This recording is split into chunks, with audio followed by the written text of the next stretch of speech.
Bienvenidos, bienvenidas al canal. Hoy tengo en la sección de sentados, en la cual charlo con personalidades de diferentes ámbitos. Tengo el honor y el placer de tener al abogado David Bravo. Y bueno, voy a ponerme una meta que es ser un poco conciso. Con las otras charlas, bueno, es más bien entrevista porque al final a mí, la gente que me conocéis del canal, me conocéis, pero realmente la persona conocida es la otra, en este caso David. Y a mí, pues eso, pues me conoce mi madre, mi abuela, mi prima y poco más. Entonces, al final acaba siendo un formato más bien de entrevista que de charla. Algún día, cuando llegue al nivel de Ibai Llanos, pues a lo mejor ya será charla. Pero bueno, intentaré concretar, ser concreto sobre todo con las preguntas, porque divago mucho, me voy por las ramas, y alguno me lo dijo con lo de Bachep. Y luego os contaré un poco de qué va este canal, sobre todo para la gente que venís por ver a David y por ser seguidores de David, que ahora lo he compartido en redes sociales y yo se lo agradezco mucho. Y al final, pues no sabéis quién soy yo, ni qué hago, ni nada. Pero bueno, por no tenerlo mucho en espera, voy a conectar con él, voy a saludarle y bueno, vamos a iniciar un poquito la charla y luego, como digo, os cuento un poquito más del canal y el porqué de él. Así que si no me falla por aquí la operativa, a la de 1, a la de 2 y a la de 3 estamos. Ay, mira que bien, a la primera. Hola, ¿qué tal, David? Buenas tardes. Hola, Abraham, ¿qué tal? ¿Cómo Muy, vas? muy bien, muy bien. Te agradezco también, lo primero, que te hayas liado aquí, en plan un poco... Bueno, tú eres aventurero de por sí ya. Ya en... Yo, yo soy todo lo contrario a aventurero, Abraham. Bueno, Soy lo opuesto a aventurero. pero bueno, te has... Bueno, en plazas peores has toreado, ¿no? Que le suele decir que hablar aquí con un chaval de un canal de Twitch que tiene pues 4 seguidores cagados. Has estado en platós de televisión, vamos, peleándote con la creme de la creme, por decirlo de alguna forma. Y luego en el mundo de la política, donde ya pues la creme de la creme de la creme de la creme. Hablaremos un poco de todo ello. Yo personalmente te sigo desde hace muchísimos años. Pues, todo el mundo de Internet, creo que todo el mundo que nos gusta un poco Internet hemos crecido. Internet incluso ha crecido contigo en todas sus fases. Y pues un poco en plan nostalgia te quiero preguntar por un poco de todo. Lo primero, veo que también tienes canal de Twitch, te sigo también por aquí. No has hecho muchos directos, bueno, tampoco voy un poco a lo que tampoco puedo quedarme con todo, pero creo que no has hecho muchos directos. Pero ¿qué te parece Twitch, esta televisión de miles de canales donde hay desde pues alguien tocando la guitarra, alguien hablando con la cámara 2 horas o una tía subir una banana dentro de un jacuzzi? Es que lo controlo muy poco, la verdad. Apenas sé manejarlo y como espectador he estado poquísimo tiempo en Twitch. No, me parece interesante en general, aunque me recuerda la aparición de Twitch y la migración que está habiendo de YouTube a Twitch, me recuerda un poco la migración que hubo de los blogs a Twitter, con las partes buenas y malas que tuvo aquello. Y me da la sensación, aunque Twitch bien usado, como toda herramienta bien usada, es interesante, me da la sensación de que en Twitch, como ocurrió con la migración a Twitter, y yo fui uno de los que cayó en eso, algunos creadores de contenido de YouTube, de aquellos que crean contenidos interesantes, están sacrificando los contenidos interesantes que creaban para YouTube por la inmediatez de Twitch, de la misma manera que ocurrió con el fenómeno de los vlogs, que se renunció, y yo fui uno de ellos, al contenido, digamos, reposado y no inmediato y un poco más profundo de los blogs por la inmediatez de Twitter. Esa parte no me acaba de gustar, pero bueno, algunas cosas veo y están bastante bien. Sí, a mí personalmente me gusta, pero sí que es un poco algo bueno nuevo. Lleva años, hay gente que lleva aquí ya muchos seguidores y haciendo contenido años, pero ahora tiene, está un poco en el boom y sí que es verdad que también, incluso a nivel legal, tiene sus contradicciones, que sale una imagen en un directo de, no sé, un perro follando y Twitch de repente te censura y te cierra el canal, pero luego ahora hay mucha polémica con lo que te decía de gente. Incluso hay como un sector concreto, una sección concreta que se dedica a eso, a gente que está en la bañera y, Sí. y, y Y claro, no lo tiene Twitch como contenido sexual. Yo creo que también Twitch está ahí un poco evolucionando con la misma plataforma y con las quejas de la gente que entra aquí y demás. Y como te decía, Internet yo creo que no se conoce y toda esa evolución sin ti. Y bueno, yo te sigo también desde que empecé Twitter, que también hice cambio a Twitter. Yo aún sigo en algún blog, alguno me dice que soy un antiguo en algún foro de Internet, como por ejemplo en el Séptimo Arte, que me gusta mucho el cine y toda serie o película que veo, pues entro allí a comentarla y demás. Y aún enlazo a foros por Twitter. Pero eso, lo que te decía, pues que me enrollo con las persianas. Que nada, que te sigo por Twitter desde hace muchísimo tiempo. Veo que tú también me sigues y, como te decía antes, mantienes el follow, no sé por qué. Y bueno, sí que es verdad que, aunque doy mucho la turra por allí, por contar un poquito a la gente, por situarnos en por qué contacto con David Bravo y tengo yo un canal de Twitch y demás. Y yo tengo, aunque no se vea, yo ahora mismo voy en silla de ruedas, tengo una enfermedad degenerativa que se llama distrofia muscular de cinturas del tipo 1F. No nos hacía caso nadie, somos una familia con varias generaciones con la enfermedad, pero bueno, al final 4 gatos y nos hacemos un poco mediáticos y nos hacen caso a los científicos porque hace unos años se descubre que la mutación genética que nos la causa nos hace inmunes al virus del SIDA por una proteína que al estar mutada impide que el VIH entre en el organismo y bueno, y gracias a eso pues tenemos a la FE de Valencia, Universidad de Valencia, el Instituto Carlos III y también universidades por todo el mundo, en Italia un par, también ahora estamos con Oxford, bueno, trabajando en una cura para nuestra enfermedad y que también pueda ayudar a nuevos tratamientos, nuevos retrovirales más efectivos contra el tema del VIH. Lo malo que, bueno, que aquí la inversión en ciencia es bastante baja, pese a que íbamos a salir mejores de la pandemia y demás, parece que no van a haber cambios al respecto por parte del gobierno actual ni de los que habían antes. Ninguno ha apostado mucho por ello. Y nada, pues yo soy el presidente de la asociación que se llama Conquistando Escalones, que buscamos fondos para poder pagar a los investigadores, que al final en el panorama ideal para cubrir todo serían 200.000 euros al año, que ni de coña llegamos a eso, pero vamos pagando por lo menos lo mínimo para que vayan avanzando.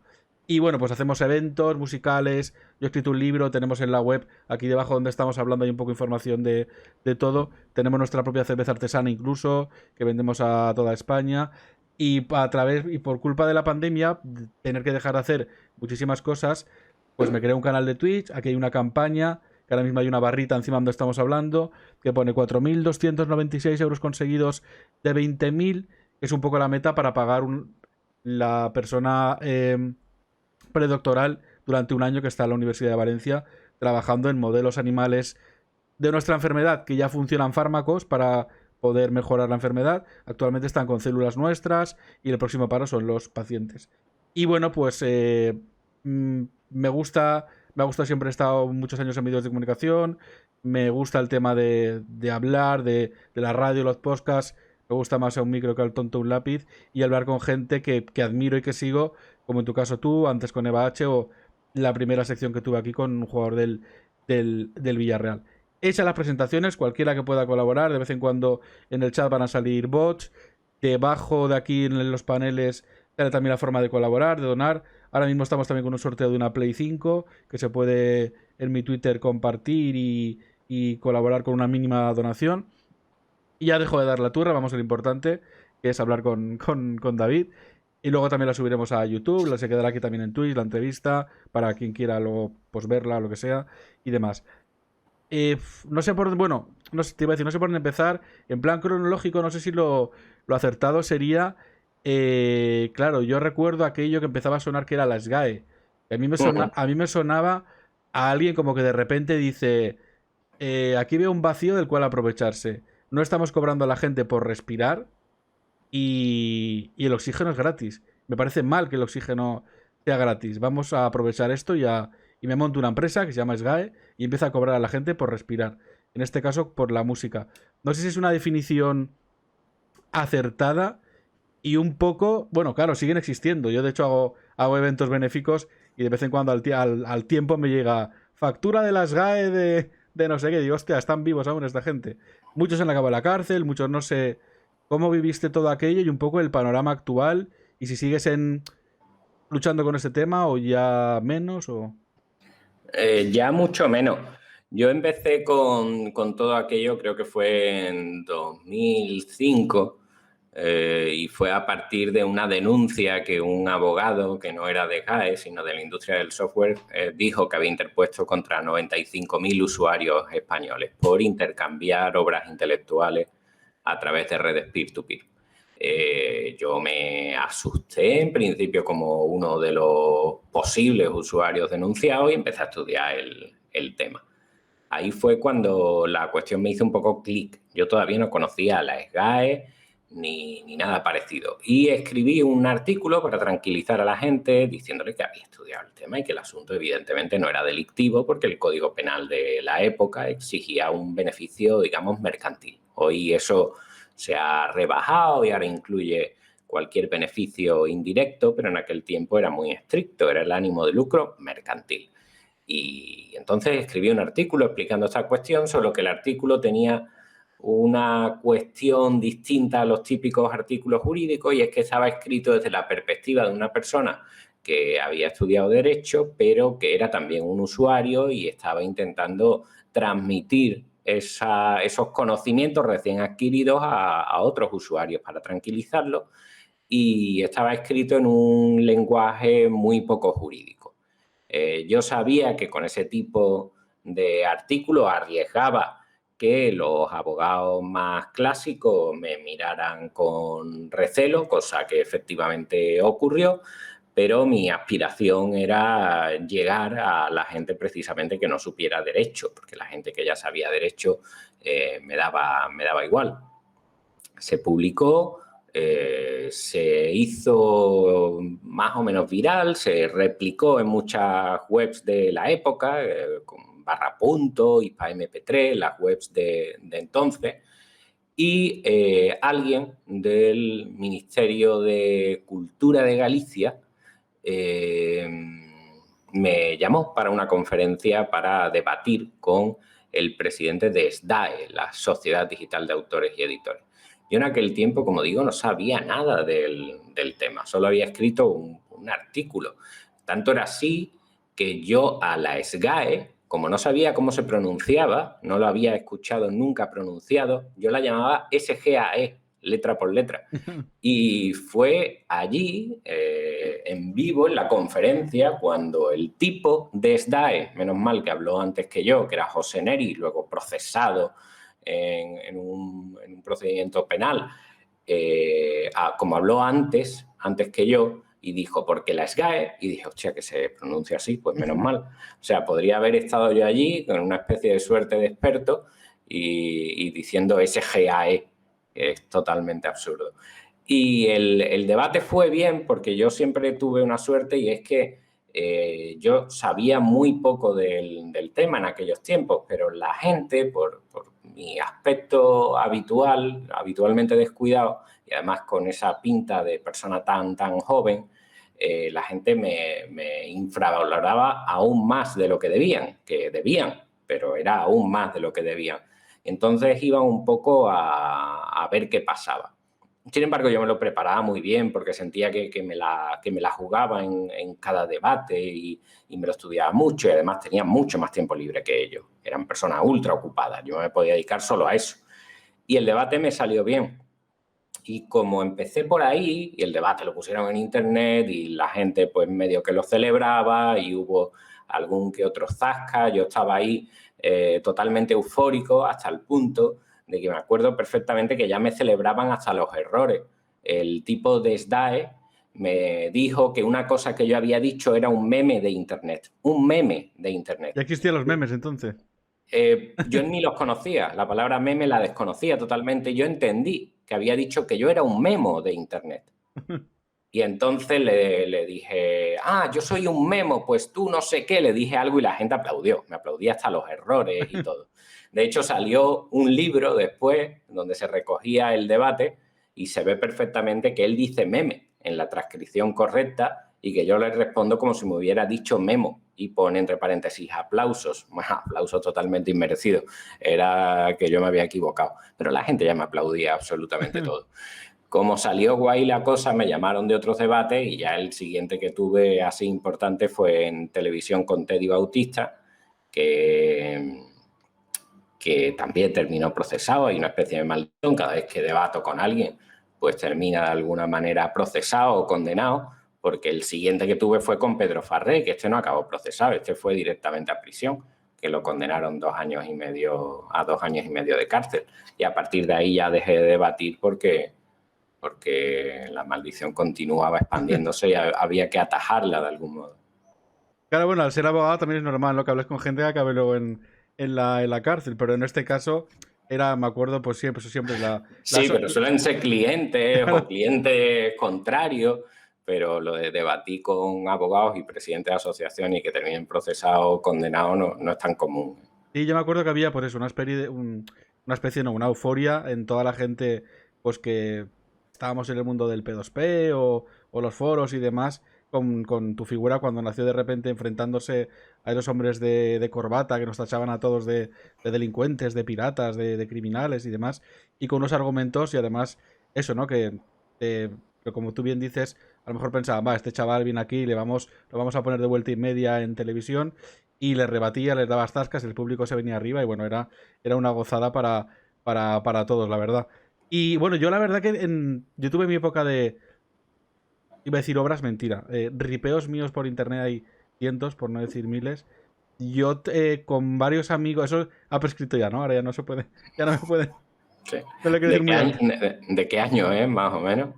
No sé, yo creo que hace ya 10 años, 15 que no ripeo nada o más. Vale, tranquilo. Ah, vale. Teníamos una web, bueno, hemos pasado por varias y demás, siempre sin nada, absolutamente nada de publicidad. Nos pagábamos el dominio, pagábamos el servidor y nos queríamos una especie de Robin Hood que nos comprábamos o alquilábamos películas y las subíamos a internet para la gente que no tiene recursos para llegar a la cultura.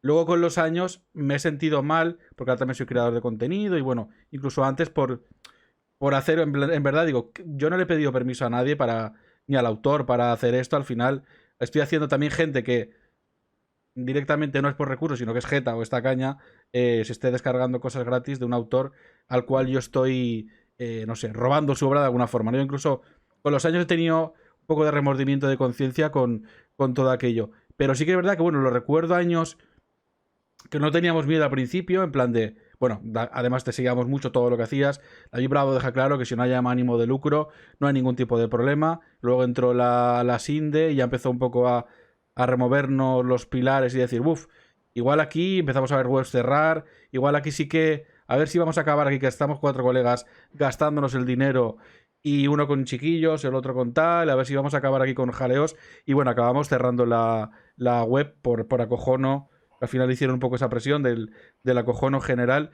No recuerdo si de en aquella época, también cómo está el panorama ahora. Ahora, como estamos todo el mundo con las plataformas, parece que haya muerto la piratería, luego te pregunto por eso. Pero no recuerdo. ¿Acabó realmente gente en la cárcel con multas gordas, con problemas realmente serios por subir contenido a internet? Realmente no, con alguna excepción que te diré. La gente que fue denunciada en una redada que hubo en 2006 por tener precisamente páginas de enlace, terminó generalmente absuelta y muchos de ellos ni siquiera necesitaron ser absueltos porque no llegaron ni a juicio y se sobreseyeron sus procedimientos porque el Código Penal de la época decía que lo que era punible era la comunicación pública de las obras que tú tuvieras. Y estas personas no tenían ninguna obra en puridad. Estas personas lo que hacían era enlazar a obras que otros tenían, generalmente usuarios particulares en sus discos duros, y que otros ponían a disposición de los usuarios desde sus discos duros en las redes peer-to-peer. Por lo tanto, decían los jueces, lo que aportaban las páginas de enlace era el mero dato fáctico que indicaba dónde se hallaba un contenido, pero sin alojarlo y sin difundirlo. Decían, en Internet este contenido está aquí. Entonces había que explicarle a los jueces que un enlace no es más que una cadena de caracteres alfanuméricos que sirve para que cuando tú lo pinches, esos caracteres aparezcan en la barra del navegador y te lleven a un contenido que otro está ofreciendo. Te ahorra el tener que teclearlo. Para eso sirve el enlace. Y entonces esta gente terminó generalmente absuelta o generalmente sus procedimientos archivados. Hay algunas excepciones, las únicas personas que entraron en prisión, aunque hubo otras condenas, pero por menos de 2 años de prisión y por lo tanto fueron suspendidas las penas y que fueron las menos en comparación con las absoluciones, hubo unas personas que sí fueron a prisión con una pena importante de 6 años, si no recuerdo mal, que fueron los de Yukiosuke, pero por una cuestión muy particular, y es que se demostró en el procedimiento que esta gente efectivamente enlazaban a contenidos que eran revistas y periódicos, pero en el procedimiento se demostró que era también esa misma gente la que tenía un grupo de personas de otros países que eran los encargados, bajo sus órdenes, de digitalizarlas y subirlas. Por lo tanto, ya no era solo enlazar a un contenido que otro ofrece, sino enlazar a un contenido que tú mismo ofreces mediante una organización de personas que están bajo tu mando. Esa gente sí fue condenada, pero porque no era una página de enlace. Y Ahora entiendo que hemos había lucro visto... detrás, claro, había lucro detrás. Claro. En cualquier caso, las personas que fueron absueltas también tenían lucro detrás. Lo que ocurre es que el Código Penal exigía 2 elementos. Exigían, uno, que difundieras el contenido que tú tienes y 2, que además lo hagas con ánimo de lucro.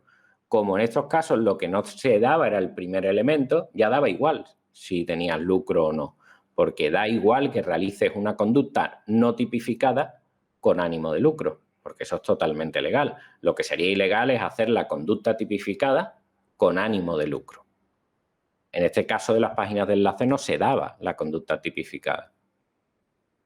Correcto. Y ahora, de hecho, bueno, siguen existiendo por algún amigo en algún grupo de WhatsApp que dice, ya han colgado la película tal, no sé qué, pero yo desconozco actualmente el panorama, claro, porque todo esto evolucionó, luego la ley Sinde fue como la semilla, ¿no? Para la ley Mordaza que existe hoy en Sí, día, o cómo fue el proceso. Yo recuerdo que fue en plan de, nos van a quitar los jueces, nos van a cortar a todos el proceso de que pase por un juez, nos pueden cerrar a todos en la cárcel, nos pueden cortar la línea de teléfono, que Telefónica nos vea quiénes somos y bueno, hubo ahí, claro, al final no sé qué era verdad, que era pánico colectivo y bueno, ya hoy en día siguen habiendo páginas de descargas y ahí están y no están, bueno, siguen abiertas, no sé. ese proceso fue flipante. Cuando los jueces empezaron a decir... Ver mierda. La he liado. Parece desaparecido. Perdón, la he liado. He tocado el Vale, botón del ratón que no debía. La he liado, ya estamos, vale, perdón. ya estás por aquí. Sí. Nada, que ese proceso fue flipante. Como digo, los jueces estaban diciendo que las páginas de enlace no solo no cometían un delito, sino que ni siquiera infringían la propiedad intelectual. O sea, porque se fue contra ellos por la vía civil y también perdieron. La ECAE puso un montón de demandas y las perdió. Y las denuncias que interpuso la industria del entretenimiento acabaron, como te digo. El movimiento que hizo en aquel tiempo el legislador fue alucinante. Fue coger directamente a la presidenta, ¿para qué tener intermediarios? Cogió la presidenta de la Academia de Cine, Ángeles González Sinde, y le dijo, mira, ven tú aquí directamente a legislar y haz tú las leyes. ¿Para qué vamos a estar con el teléfono diciéndote qué es lo que tenemos que poner aquí? Ven tú y legisla. Ella fue para allá, estuvo poquísimo tiempo y lo único que hizo fue una ley en la que decía, mira, a partir de ahora, los que van a decir si estas páginas son lícitas o ilícitas es un organismo del Ministerio de Cultura, con las mismas leyes que hay, es decir, las mismas normas del juego, pero un distinto árbitro. ¿Y qué es lo que ocurrió?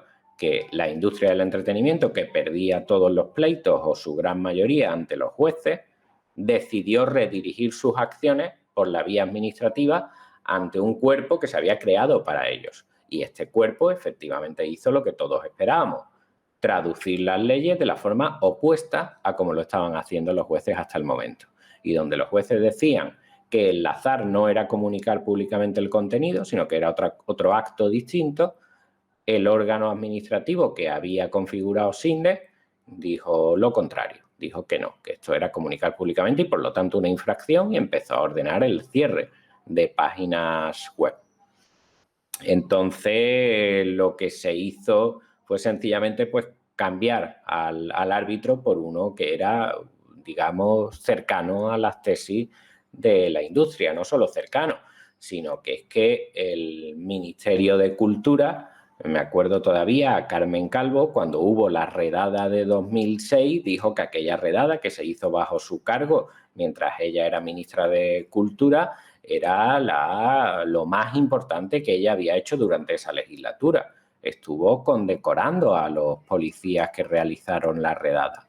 Pues a ese organismo le dieron la facultad, una vez que perdieron ante los jueces y los policías condecorados se quedaron con condecoraciones pero sin ninguna condena por su actividad policial, pues cogió y dijo, se acabó, a partir de ahora va a ser un organismo de mi propio ministerio quien decida si esto es legal o es ilegal. Y decidían que era ilegal, pese a que los jueces decían justo lo contrario. Y pocos años después ya sí cambiaron las normas del juego. Y ahora, con el Código Penal del año 2015, se ha introducido un nuevo párrafo, el párrafo 2, que habla expresamente de las páginas de enlace. Y dice que se asimila la conducta tipificada de comunicación pública, se asimila al acto de enlazar. Y ya directamente hacen una descripción exacta que le faltaba decir, y me refiero a páginas como Series Junkie. Sin embargo, Series Junkie salió absuelta. Ya, si quiere hablamos por qué, pero, sí, además pero se hizo para eso.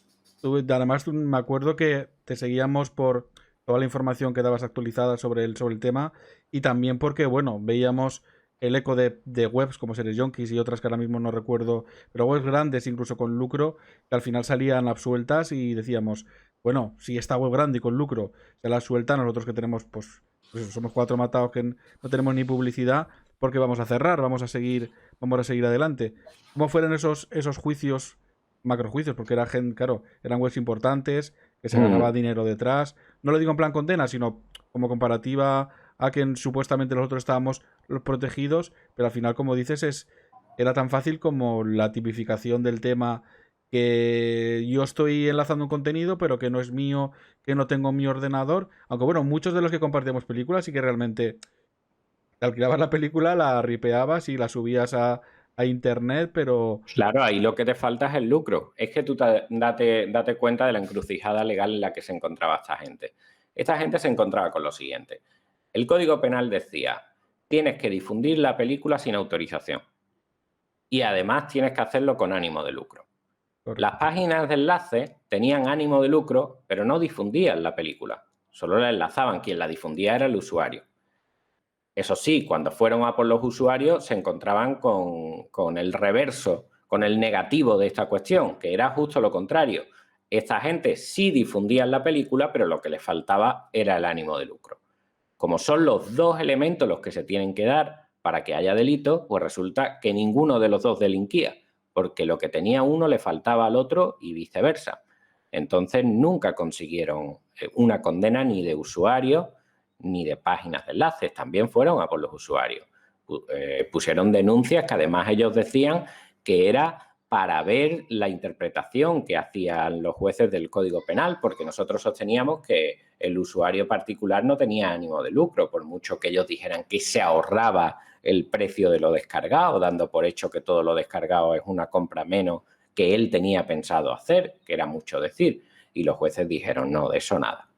El ánimo de lucro no puede ser una cuestión meramente hipotética en la que tú das por hecho que lo que este tipo coge gratis, si no hubiese estado gratis, lo habría comprado en la tienda de la esquina. Eso no tiene sentido. Así no se prueba el ánimo de lucro. Entonces absolvieron a los usuarios, a los que llegaron a pedir cárcel también.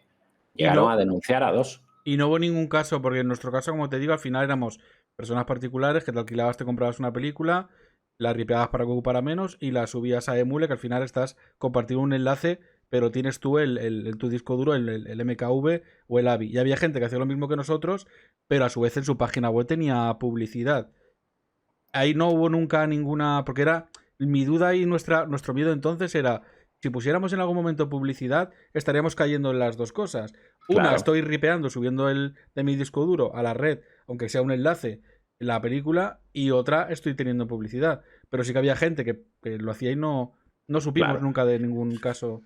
No, porque no lo llegaron nunca a acreditar que eso pasara, más allá del intento con meras presunciones, cuando empezaron a ver las primeras absoluciones por la falta del elemento de la comunicación pública, las acusaciones particulares intentaron acreditar, siempre sin éxito, que la persona que cobraba por publicidad y que enlazaba era además la persona que había subido el archivo. Como digo, esto lo hacían con una serie de presunciones cogidas por los pelos que nunca colaban porque el principio de presunción de inocencia exige una prueba categórica y suficiente de cargo para poder condenar. Sí lo consiguieron, sin embargo, en el caso de Yuki Osuke, que era eso justo lo que pasaba, lo que tú has comentado, que la persona que enlazaba y cobraba por publicidad resultó probado en el procedimiento que era además la persona que subía el contenido.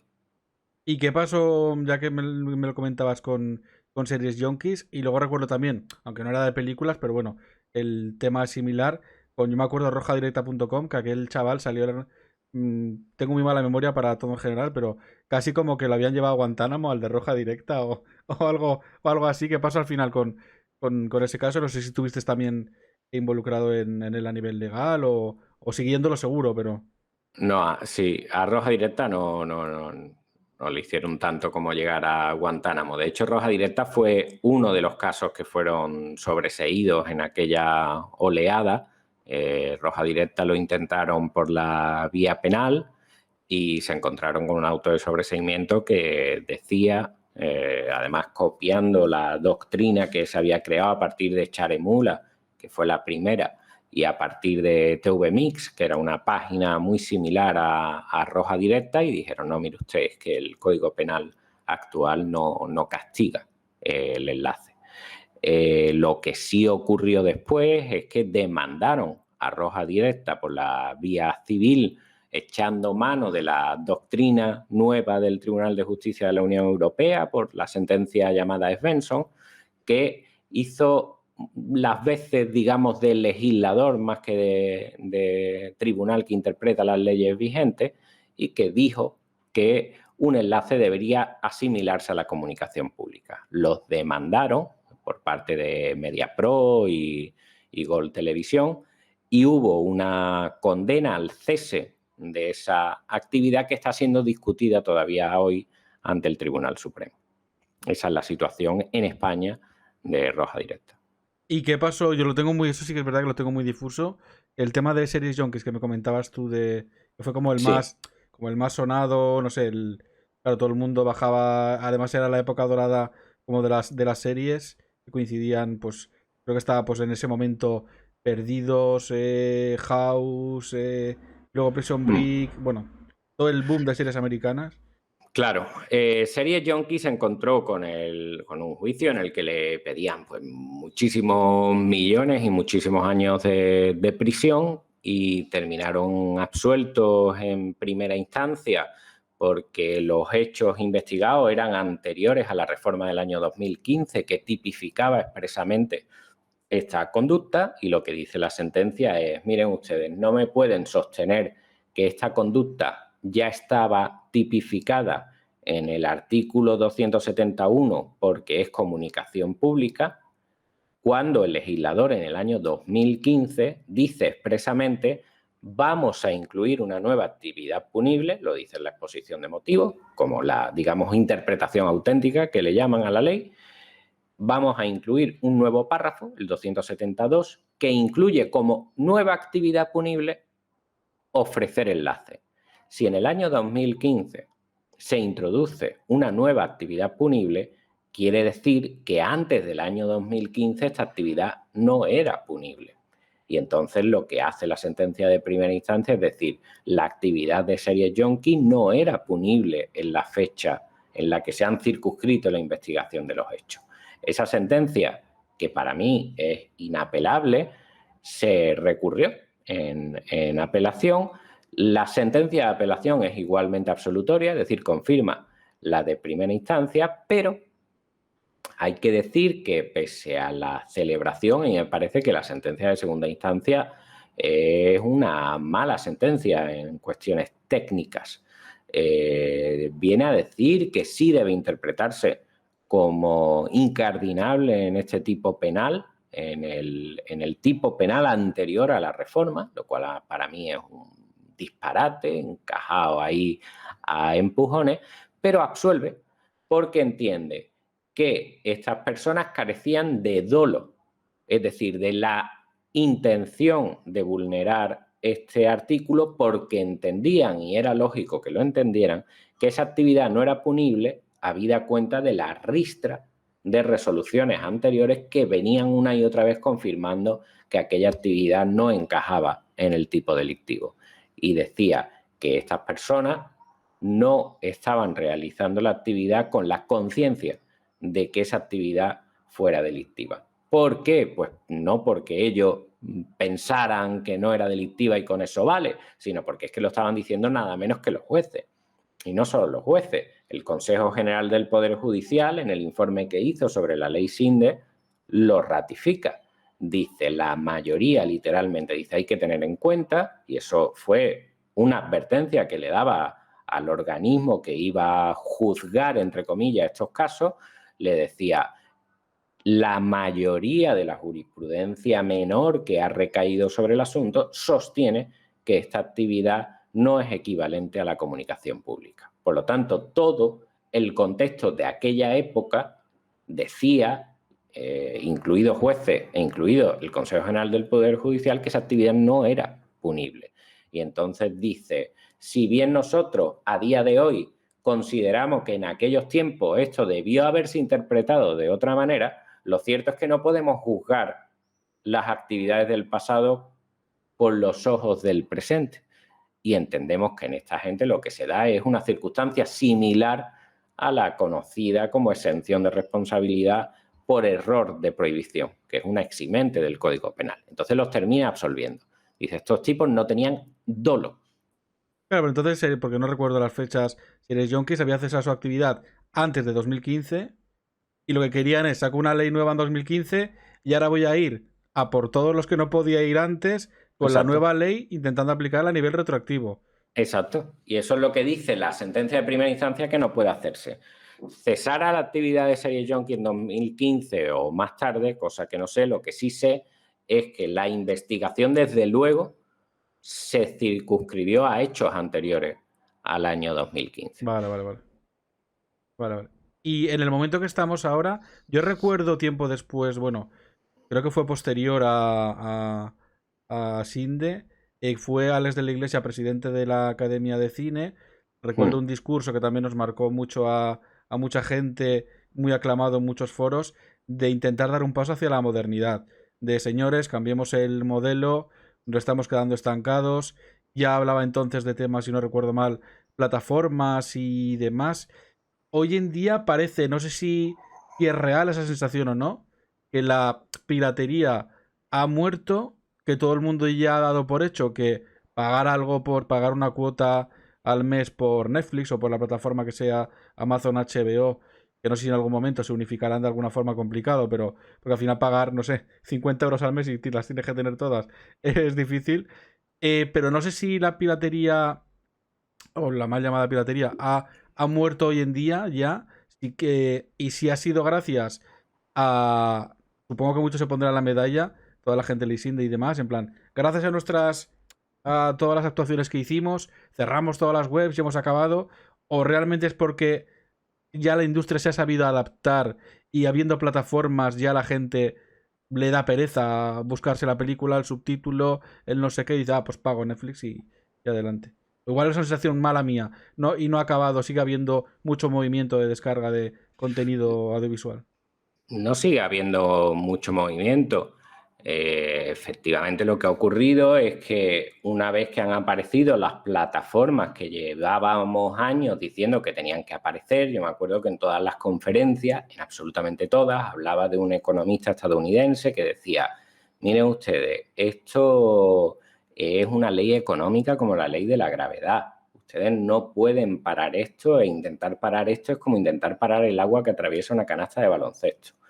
Lo que hay que hacer es competir contra lo gratis. Y a vosotros ahora mismo os parece que competir contra lo gratis Es imposible, pero no es imposible. Resulta que las redes peer-to-peer tienen una serie de defectos que un servicio profesional evitaría.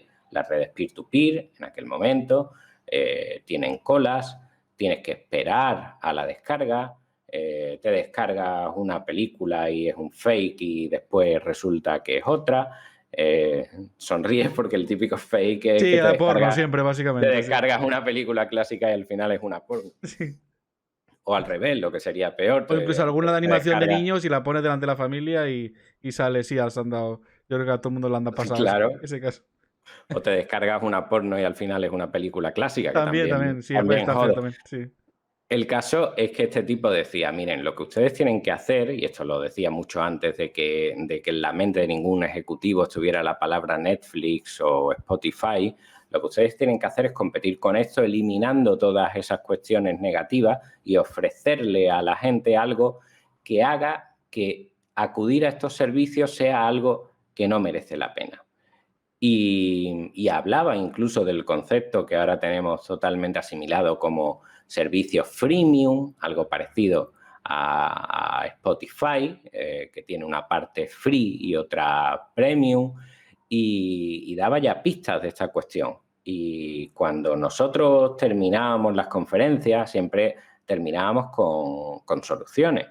Hablábamos de soluciones más parecidas a las que en Francia se aportaba y que se hablaba de la licencia general opcional, que era algo similar a un impuesto y que se basaba en la idea de que aquello que es aprovechado por todos debe ser sostenido por todos. Otra gente hablaba de nuevos modelos de negocio y después la gente de Creative Commons hablaba de nuevos modelos de licencia.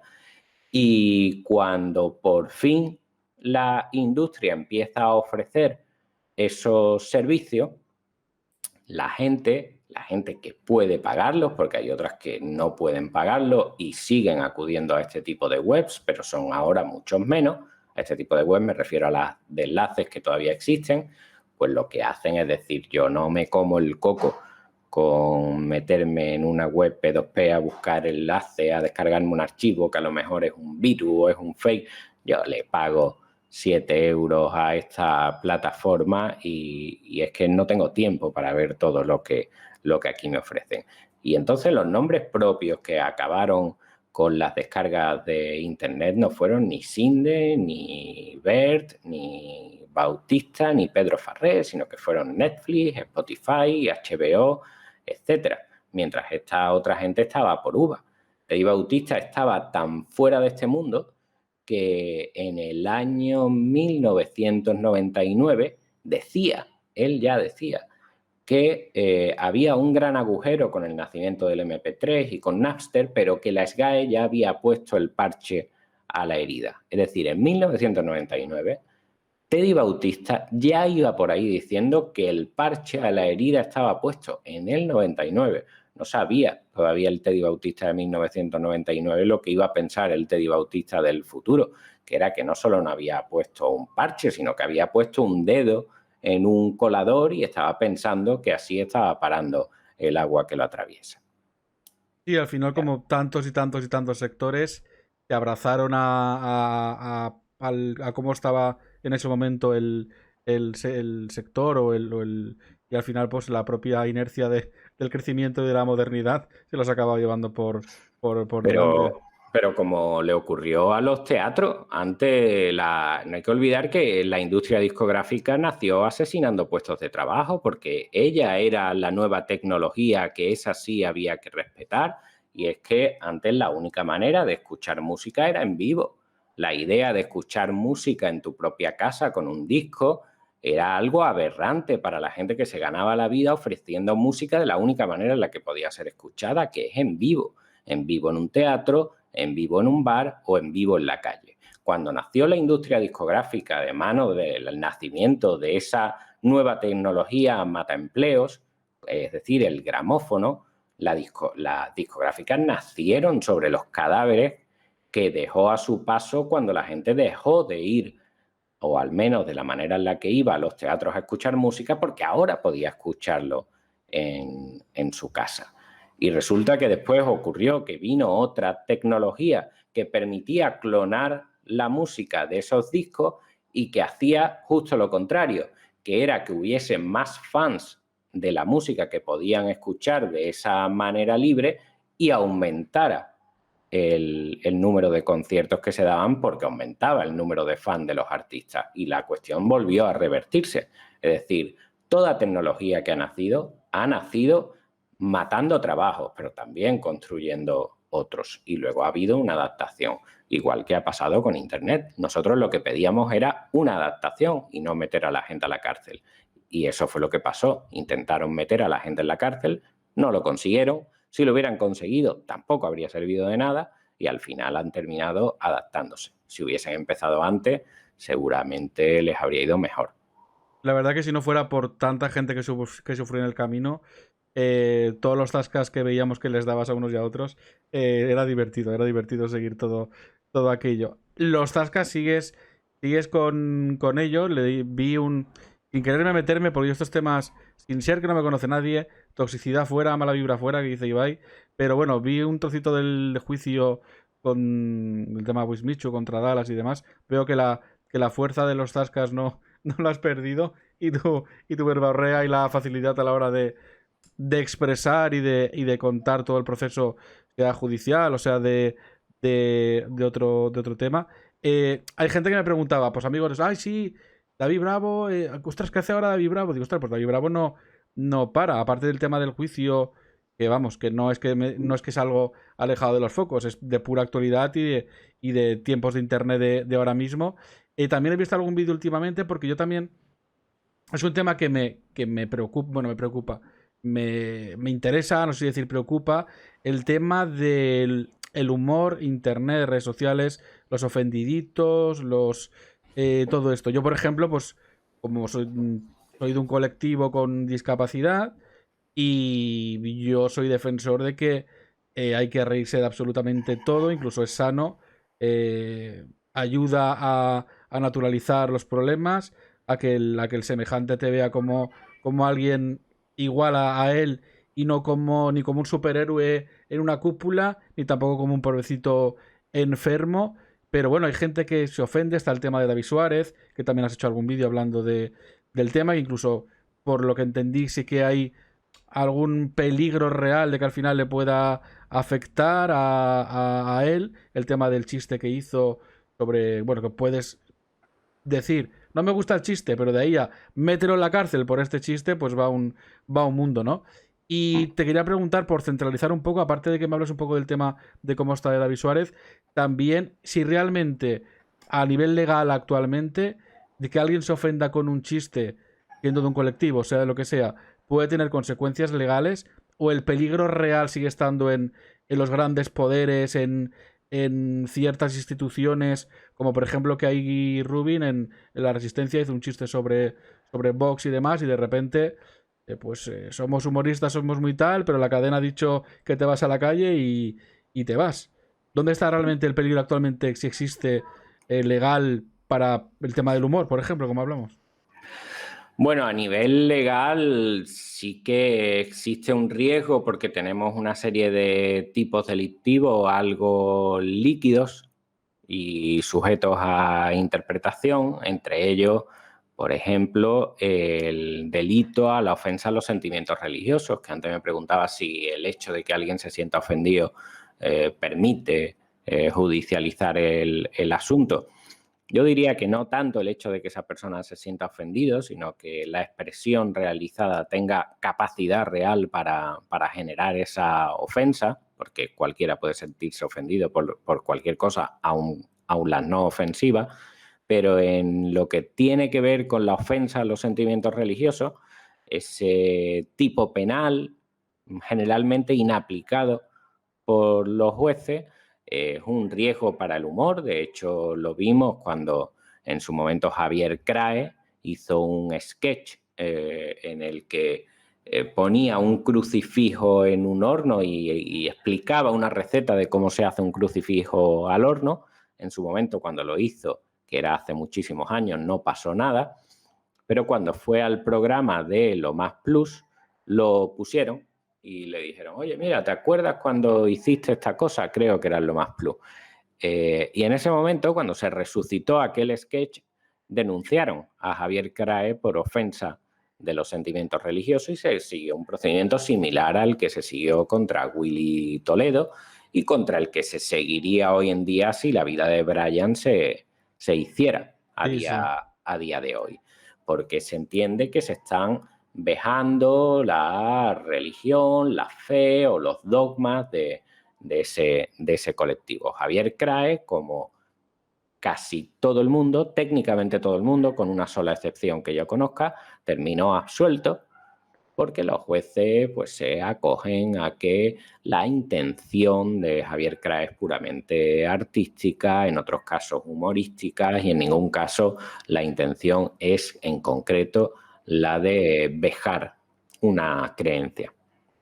El único caso que yo conozco en el que hubo condena es el de una persona de Jaén con pocos recursos económicos, un aceitunero al que le ofrecieron la fiscalía un pacto por el cual le ponían una multa que para la fiscalía era menor y para este chaval pues no tanto, pero por lo menos pagable. Y para evitar el riesgo a que le cayera algo mayor, pues este hombre se conformó con la pena y se dictó una sentencia de conformidad. Es decir, la única condena que conozco por este delito es precisamente porque el acusado se conformó con ella por el miedo a la aleatoriedad de la justicia y a que sea él el primer condenado por este delito, que yo creo que no debería ni existir. De hecho, la mayoría de la doctrina entiende que este delito no debería existir. Y en relación con el tema de David Suárez, el hecho de los llamados delitos de odio, hay un apartado, si bien los delitos de odio lo que exigen en general es que esas manifestaciones, ese discurso de odio, generen un riesgo abstracto que permita que con esas manifestaciones cree el riesgo de que otras personas cometan algún tipo de delito contra los colectivos afectados por el discurso. Hay, sin embargo, un apartado que no parece exigir la creación de ese riesgo, que basta con una especie de injuria colectiva por parte de la persona que hace las manifestaciones contra uno de esos colectivos tasados de los delitos de odio. Es a ese artículo al que se ha acogido el fiscal para pedir la condena de David Suárez a nada menos que 22 meses de prisión, que es lo que se le pide a una persona que ha cometido un delito de cierta entidad, y la inhabilitación de 5 años como cómico en Twitter, en concreto en Twitter, para David Suárez. Es decir, David Suárez durante 5 años tendrá que intentar no ser nada gracioso en Twitter. Si le condenan, que yo creo que no le van a condenar. Sí, es un poco surrealista, ¿no? Pero bueno, nos preguntaban por el... Bueno, alguno preguntaba por el chat. ¿Se pueden hacer preguntas? Sí, podéis hacerlas. Y bueno, pues luego al final, si da tiempo, pues también intentaré leer algunas. Aparte de como digo, que va saliendo... No le voy a dar play a la tele, que siempre la tengo, que van rodando imágenes, porque aquí en el canal, a medida que vamos recaudando dinero, voy cumpliendo retos, ¿vale? Hice una cata de picantes en directo. Ayer me tuve que aprender un himno de un equipo de fútbol poniéndole la camiseta en chino, cantar en chino. Tengo otro reto que es hacer un monólogo en un sitio público, porque también me gusta escribir y hacer monólogos. Y bueno, así, a medida que se va consiguiendo dinero, el reto final a los 20.000 euros es que voy a luchar con luchadores de wrestling profesionales. Qué pasada, yo quiero ese reto, tío. Dentro de mis posibilidades, que bueno, que tengo una movilidad muy reducida, pero yo creo que va a ser bonito para celebrar cuando recaudemos los 20.000 euros. Y ahora me toca un cambio de look radical y luego tengo que componer una canción. Voy a aprender ¿Este reto ya está cumplido, el del cambio de look? No, ese me toca. Me estoy dejando el pelo largo para ahora. Me toca ahora ya. Es cuando llegáramos a los 3.000 euros, ya lo hemos conseguido. Vamos por 4.296 ahora mismo. Y a los 4.000 era empezar el sorteo de la PlayStation, que ya lo hemos empezado. Y luego me toca empezar a aprender a tocar la guitarra, que nunca he sabido, nunca... Y a ver, yo no tengo fuerza en las manos por la enfermedad para tocarla, pero tengo un amigo que es músico que dice que tiene un método casero por el cual me va a enseñar a tocar la guitarra, aunque sea una canción.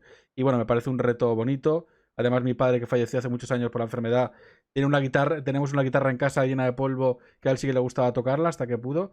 Y bueno, me parece un reto bonito que bueno, está saliendo ahora en pantalla, que es el de los siguientes que voy a hacer. Así que todo lo que se done, que por el chat estéis viendo los links para colaborar, va para conseguir estos retos. Y bueno, y eso, gente nos preguntaba si se podía preguntar.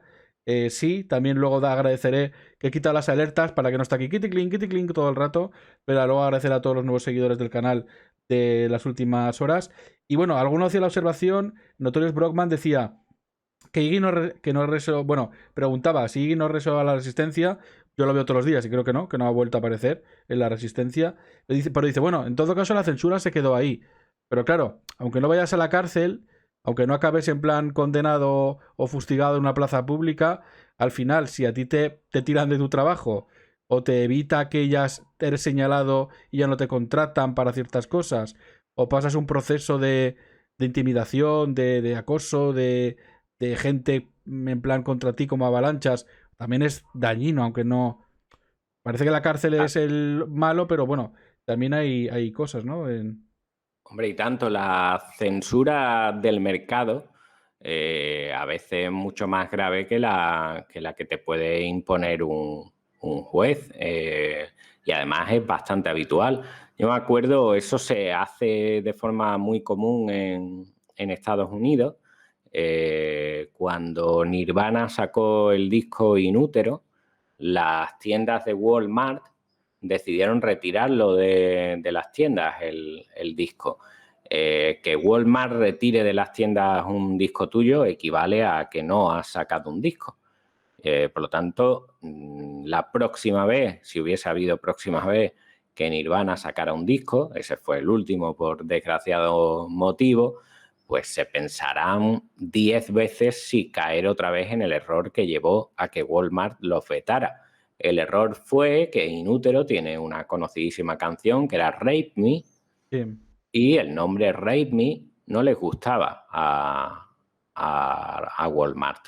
Así que para una edición que pudiera ser vendible en Walmart, Nirvana tuvo que cambiar el nombre de la canción específicamente para esa cadena y la pasó a llamar Chico Abandonado. Y a partir de ahí, pues con ese cambio, pues ya se lo permitieron. Por lo tanto, sí, el hecho no solo Iggy, sino que David Suárez ha sido también víctima de esa cuestión. David Suárez lo echaron de Vodafone You después del chiste que ahora lo lleva al juicio, a tener una pena de banquillo. En Buenafuente, de Buenafuente lo echaron también por decir algo a Buenafuente en ese momento. Entonces, la censura que impone el mercado de decir, muy bien, pues como yo tengo la propiedad de los medios de producción, yo voy a decidir cuáles son las cosas que se pueden decir y cuáles son las que no, porque la propiedad me permite elegirlo. En el momento en el que establecemos como normal y absolutamente legítimo que te despidan por cuestiones de expresión o que te veten de sitios tan grandes que son además generalmente que forman parte además de un oligopolio, porque al final la concentración del mercado de difusión de contenido está en manos de 5 o 6, pues lo que hacemos es que terminamos viendo normal que sean 5 o 6 los que decidan qué es lo que se puede decir y lo que no. Después que no se extrañe que Internet o Twitch o YouTube, que cada vez se está convirtiendo más en una nueva televisión, tengan el auge que tiene y que creadores de contenido tengan estas repercusiones, pues porque precisamente están excluyendo a los intermediarios que antes decidían qué se podía decir y qué no. Pero vamos, eso llegará a Twitch, ya está llegando, como ha llegado a YouTube. Sí, dejar claro, sí que es verdad que nos lo comenta la misma persona Notorious que decía eso, que Iggy sigue en el equipo de guión, no lo han echado del programa, pero bueno, más que cargar contra el programa ni mucho menos, que además yo soy súper fan, sí que me da un poco de pena la presión, y no sé hasta qué punto la presión de colectivos o de ofendiditos o demás es potente o realmente más potente la presión de poderes y hacer chiste de X partido o de la figura del rey o de tal, que al final pueda haber una máquina detrás que al final haga que un directivo de una cadena, un productor, diga, este mejor, bueno, esto lo evitamos, este mejor que no salga tanto, y es lo que da un poco de pena. Yo una vez, eso no lo voy a contar, que no me voy a enrollar para contarlo, le he contado alguna vez, con Eva H lo estuve contando, porque además ella estuvo allí en persona. Yo fui a Got Talent para dar a conocer nuestra enfermedad y demás, y yo hice un monólogo de humor negro, Y bueno, pues en principio la directora del programa, todos los chistes que yo hacía y demás gustaron, no hubo ningún tipo de problema, pero tuve un debate con Risto sobre el trato de la discapacidad en televisión. Debate que tampoco tenía más allá, no había nada, ningún problema. Y bueno, mi programa nunca salió. Nosotros tenemos esperanza que después de haber estado en Got Talent, toda España conociera nuestra problemática, la mutación que nos hacía inmunes al SIDA, que eso fuera un boom mediático, que empezáramos a recibir ayudas. Estuve meses esperando y nunca se emitió mi programa. Y hablando con gente dentro de la televisión, una me dio un consejo que me dijo, nunca vayas a la televisión a hablar mal de la televisión, ni en broma, ni en... Intenta nunca hacer comentarios. Yo hacía así, por muy resumido, yo hacía un chiste que era, que como te digo, pasó por dirección, incluso la directora del programa me vino, ostras, Abraham, he visto tu monólogo, me he partido de risa, no sé qué, tal. Y hacía un chiste que era, iba a ir a First Dates en vez de aquí, pero como en Mediaset son unos cabrones, me pondrías con una manca y parecería no me chilles que no te veo. ¿Vale? Y Risto hizo un comentario en el directo, muy tribunero, pero entiendo parte del show, que me decía, bueno, si Mediaset fueran tan cabrones con la discapacidad, tú hoy no estarías aquí. Pero aquí está Mediaset apoyándote para que tú hoy estés en Telecinco, creo que era Telecinco se hacía en ese momento. Y yo le dije, bueno, digo, yo he hecho una broma con un programa de televisión, pero en general con un tema que es los guetos de la discapacidad, que suelen poner a un sordomudo con una sordomuda, a una persona con síndrome de Down con tal y demás. Y bueno, pues luego mi intuición y cosas que me han llegado, yo creo que eso pues a alguien de la cadena no le gustaría, ¿no? Que se hablara de que en Mediaset se habla mal de... Se trata la discapacidad de un modo no inclusivo, como lo quieras llamar, pues por eso, que me fulminaron básicamente y aprendí que la televisión mejor no hablar más de la televisión, pero... Lo cual tira por tierra el propio argumento de Risto, diciendo que Mediaset tan malo no será cuando estás ahí, porque ahí estás, pero lo que no lo pudimos ver nunca, nadie. Entonces el argumento de Risto se quedó por el camino. Sí, bueno, Eva me comentaba, no creo que fuera por eso, a veces se recorta, igual soy muy, muy mal pensado. O ya muy Pero bien no se ha recortado, ¿no? O sea, tú no saliste, ¿no? No es que quitaran esa parte del debate con Risto, sino que no saliste No, tú, no se ¿no? emitió. Yo sé también de gente, luego me enteré de un grupo también de música que la misma edición que yo tocaron, pero discutieron con Risto en el directo y su actuación no salió. Luego por contrato pues te dicen que bueno, que por motivos de tiempo, de tal, pues puede ser eliminado y no tienen que darte ninguna explicación y ya está. Pero bueno, yo sospecho porque además la actuación mía televisivamente, con lo que vende el tema de una enfermedad rara, con tal, encima hace humor negro, luego además me votaron dos que sí y uno que no, y estaba a ver si el tercero pasaba, sacaron a mi madre al escenario, usted señora le votaría sí, que no. Yo creo que televisivamente era bastante potente y creo que era por esto. Pero bueno, aparte de hablar de mi vida, te quería preguntar también un tema, no sé si importante en tu vida, porque también duró poco tiempo. Mucha gente estábamos ilusionados con el tema de la nueva ola política, venía el 15M, venía el cambio, venían nuevos tiempos esperanzadores para todos. Y luego, no sé, además hay un trozo del vídeo que me encanta que dices, podría estar horas hablando del tema, ¿no? Pero, ¿cómo acabaste de descontento con ello? Que sé que, bueno, que spoiler, acabó descontento con la política, también por el tema de que al final es todo burocracia, ¿no? Que no se puede realmente ejecutar o hacer cambios reales. Es tan así. Es como ahora, por ejemplo, con el tema de la subida de la luz, que cuando está el gobierno, otro, pues cuando estaba el PSOE, le echa la culpa. No es que el gobierno, si quisiera, podría bajar la luz. Y luego cuando estás dentro dices, no, es que hay poderes por encima de mí que son los culpables de que yo no pueda bajar la luz. ¿Es realmente así? Desde fuera piensas que vas a estar dentro, vas a cambiar cosas y luego cuando llegas dices, madre mía, que me he encontrado, aquí no se puede cambiar el sistema. Yo creo que hay cosas que tienen que ver con la estructura del sistema, que desde luego depende del poder y que el poder efectivamente no está únicamente en el Congreso, sino que hay poderes fácticos que están por encima de eso, pero creo que hay cuestiones, digamos, superestructurales que podrían cambiarse si se intentara.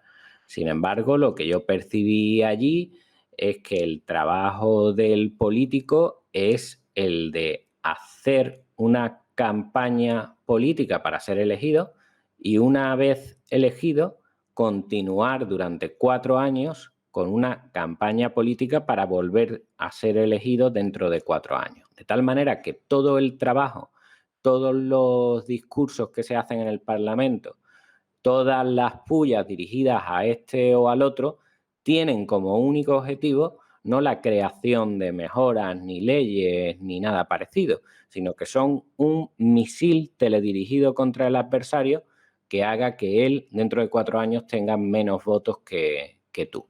Por lo tanto, a mí me dio la sensación de que cuando terminé por fin la maldita campaña electoral, cosa que odié hacer, me dio la sensación de que yo estaba todavía en campaña electoral cuando estaba dentro del Congreso. Y me vi como una especie de manifestante dentro del Congreso.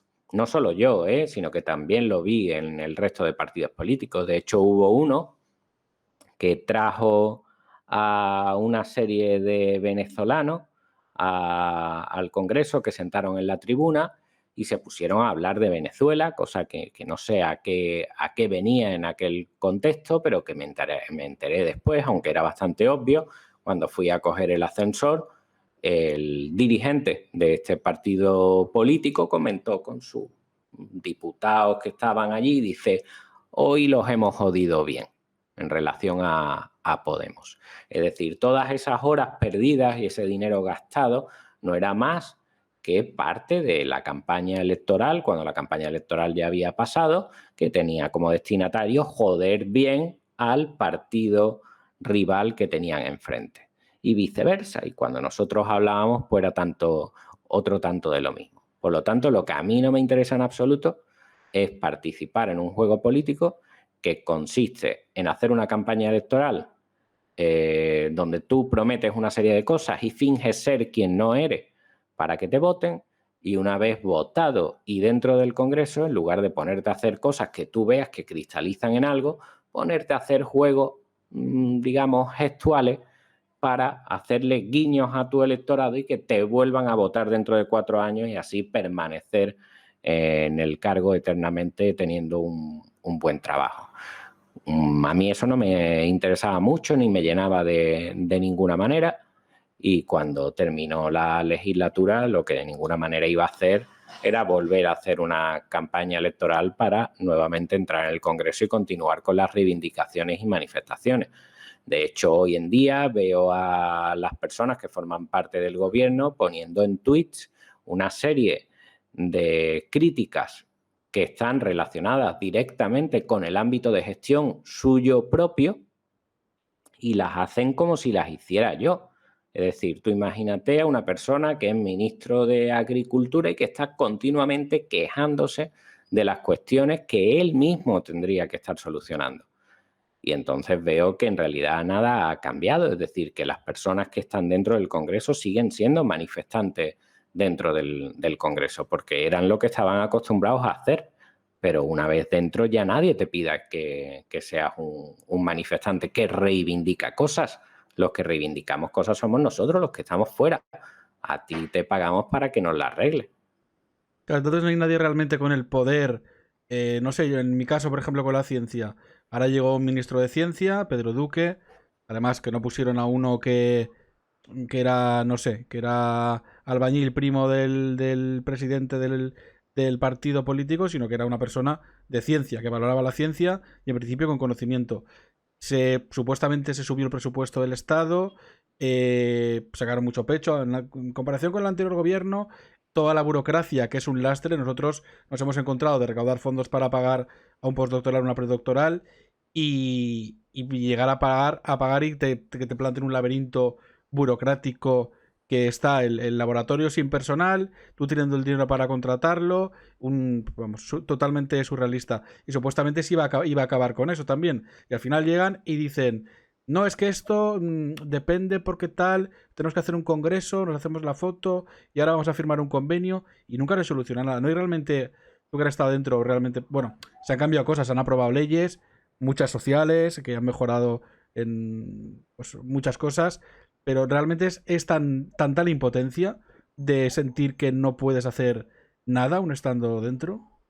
Hombre, sí, sobre todo cuando formas parte del grupo que no gobierna, como era mi caso. Lo que pasa es que nosotros teníamos un suficiente número de diputados como para hacer algún tipo de presión o como para trabajar leyes y proponerlas o para intentar hablar con los otros partidos de una forma distinta a la que se venía intentando hablar, que era siempre viendo al partido que está sentado al lado tuya como la persona que te quita votos y que por lo tanto mañana te puede quitar el trabajo. Sin embargo, nada de eso se hizo. Los plenos eran un coñazo, porque los plenos no servían de nada. Los plenos es justo el momento en el que no se trabaja. La gente, cuando dice, ay, está el pleno vacío, esta gente que poco trabaja, en realidad el pleno es justo el momento en el que no se hace nada. El pleno es una representación teatral para la gente que lo está viendo. Todo lo que se decide en el pleno ya está decidido de antemano. Todos esos discursos que se dan en la tribuna, desde luego no van dirigidos a convencer a la gente que está sentada en los escaños. La gente que está sentada en los escaños luego va a votar lo que una persona del partido, a la que llaman látigo, te dice que tienes que votar. Te dice si le das al botón rojo para votar que no, al verde o al amarillo, en función de si es sí, abstención o no. Entonces el tipo que sale ahí larga, que no es más que un discurso electoral para su electorado o para pillar a gente de otros electorados afines, pero desde luego no para convencernos a nosotros. ¿Nosotros de qué nos vas a convencer? Luego cuando llega la hora de votar, al final de esas 5 horas inútiles, pues llega una persona que es el látigo y te dice, dale al botón verde, dale al botón rojo, dale al botón amarillo. Tú le das en bloque y nos vamos para casa. Todo eso es una pérdida de tiempo. Que al final tampoco tiene mayor sentido estar todo el día 4 años antes de campaña electoral cuando aquí la gente lo olvidamos todo muy rápido. La bronca de hoy, de aquí 3 días se nos pasa.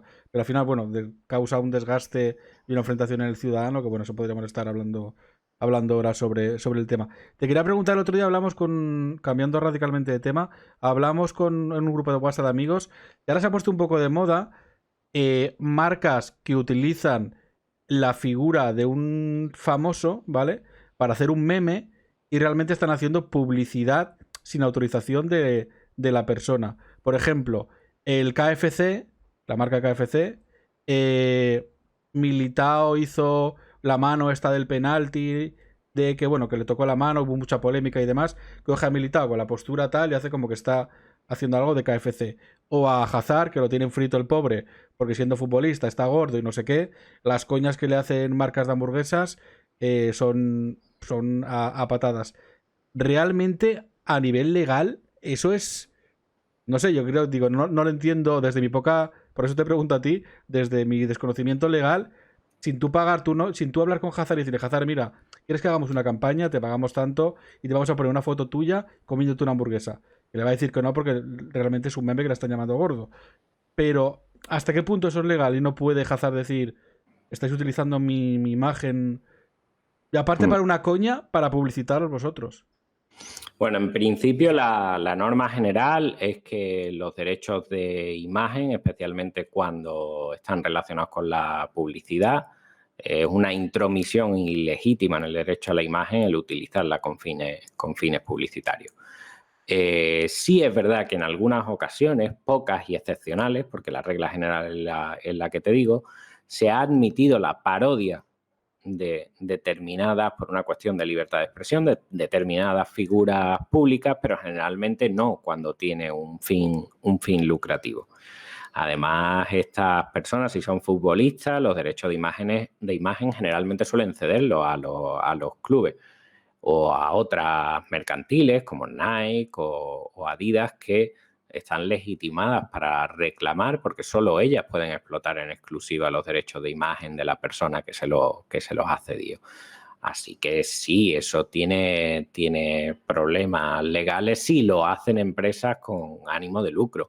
Si lo hace un particular en las redes sociales, el problema se atenúa porque hay un artículo, que es el artículo 3 del Código Civil, que dice que las normas se tienen que interpretar conforme a la realidad social del momento, y lo cierto es que la realidad social del momento es precisamente la sociedad del meme, lo que llamó Delia Rodríguez la memecracia.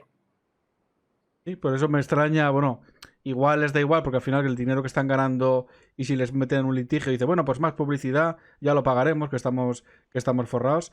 Nada, no te quiero quitar más tiempo, la verdad que ha sido muy amable. Llevamos ya pues cerca de hora y media charlando. No sé si hay algo que quieras comentar, alguna espinita que se te haya quedado, porque también viendo que quería comentar muchas cosas contigo, en algún momento he saltado como al siguiente punto y no sé si alguna cosa me he quedado con ganas de decir de esto que me has preguntado algo y te has ido al siguiente punto y ya no te lo he podido Nada, comentar. solamente decirte que en relación con tu anécdota de Risto, quiero agregar una que tuve yo con él, que fue que me invitaron al programa este de Más vale tarde, es el de Risto y Marta Flitch, y así se llama. No, ese, todo es mentira. Todo es mentira, exacto. Me invitaron a ese programa para comentar una cuestión relacionada precisamente, y por eso me he acordado, con los derechos de imagen de Risto que estaban siendo utilizados indebidamente para publicidad, y les expliqué precisamente esto que te acababa de contar a ti. Y entonces le dije que obviamente no podían utilizar la imagen de Risto con estos fines y tal. Cuando ese programa me entrevistaron en directo, de ahí a que saliera las cosas que dije, que eran apoyo a Risto. Cuando me despedía, Castelo hizo una broma, yo se la seguí saliendo ya de mi papel de abogado que explica cosas, y la broma era un poco, muy poco, a costa de Risto.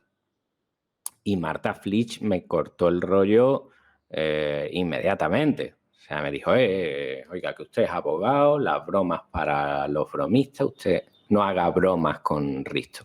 Y me sorprende mucho cómo Risto vive permanentemente en el ancho del embudo, ¿verdad? Es decir, es una persona que ha cimentado su fama en tener el puño de hierro, pero que debe tener sin duda la mandíbula de cristal.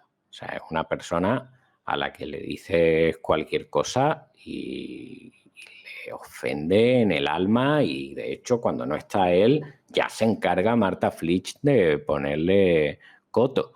Y eso me parece que enlaza perfectamente y que explica perfectamente aquello que me contabas de que le debatiste una cuestión y fuiste inmediatamente fulminado del programa, cosa que por mi experiencia la verdad es que no me extraña en absoluto.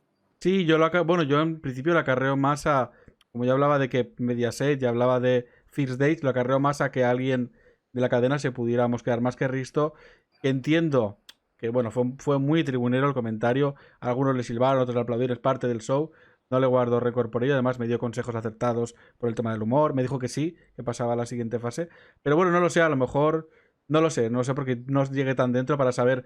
Mi duda siempre será a quién le molestó tanto eso como para cortarlo. A Risto porque... No me lo había planteado nunca hasta ahora, la verdad. A Risto porque le planteé y le di una respuesta que lo dejó en jaque al argumento que él me decía. O a alguien de la cadena... No lo sé, creo que siempre me quedaré con esa duda. Por suerte o por desgracia, luego eso me llevó a abrirme un canal de YouTube. Me llevó a muchas cosas, a hacer muchos eventos, que me conociera más gente. También he tenido siempre muy mala suerte con la televisión. Me llamaron de ¿cómo se llama el programa de por las mañanas de Antena 3? Bueno, Espejo Público, cuando se descubrió lo de nuestros genes. Y bueno, que me iban a entrevistar, iban a hacer un reportaje en directo con Susana Griso. Luego iban a venir a mi casa para conectar en directo yo con ella y tal. Bueno, pues José Bretón mató a los niños y la actualidad se la comió absolutamente durante meses y lo mío nunca se llegó a emitir mi reportaje ni esa conexión en directo nunca se llegó a realizar. Y luego del tema de Got Talent, me abrí el canal de YouTube para hacer humor negro sobre la discapacidad y demás, y me contactaron del intermedio. Otras veces no digo los nombres, pero estamos en Twitter. Hoy no estoy hablando mal de la tele, estoy hablando mal de la tele. Me contactan del intermedio, que va a venir Thais Villas a hacerme un reportaje para hablar de mi canal y demás. Y además fui muy curioso porque las redactoras me decían, pero tranquilo que no te vamos a hacer lo de Got Talent. Y yo, bueno, estáis informadas entonces de mis redes y demás. Pasó lo de Cataluña, no sé si fue 1 de octubre, 8 de octubre, no sé qué pasó. Joder, es que también vaya eventos coincidieron, ¿eh? Se comió la actualidad y nada, nunca se Se comió la emitió. actualidad como un año. O Sí, sea, y de hecho yo ya la esperanza de pegar un petardeo mediático, porque la verdad que nosotros por salud, por la gente, por las personas que somos, por el dinero que necesitamos, llega un momento que no podemos más, no podemos recaudar el dinero que se hace falta. Yo sigo confiando en ese boom que algún día nos traiga ayudas externas a nosotros y nuestro entorno.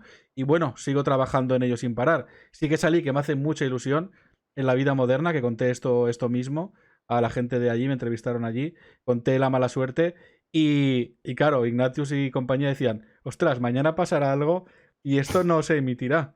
Y si no recuerdo mal, y si no estoy mintiendo, detuvieron a un francotirador que quería atentar contra Pedro Sánchez al día siguiente o algo así. Pero no, pero no sucedió nada ya. Pero sí, me da miedo ya ir a la televisión cuando me llamen para algo. No sé si negarme por el bien del país Sí, menuda o maldición, de la vamos. sociedad. Nada, lo dicho, David. Muchas gracias por estar aquí. Al final Nada, nos a ti. ayuda también aparte de que, como digo, te admiro desde hace muchísimos años y ha sido un placer hablar contigo de todo esto. Y pues eso, mucha nostalgia y mucho cariño por todo lo que vivimos mucha gente contigo desde el pasado hasta ahora. Y también a darnos visibilidad, porque al final viene gente al canal y a conocernos porque hasta ahora no nos conocían, gracias a que tú estés hoy aquí.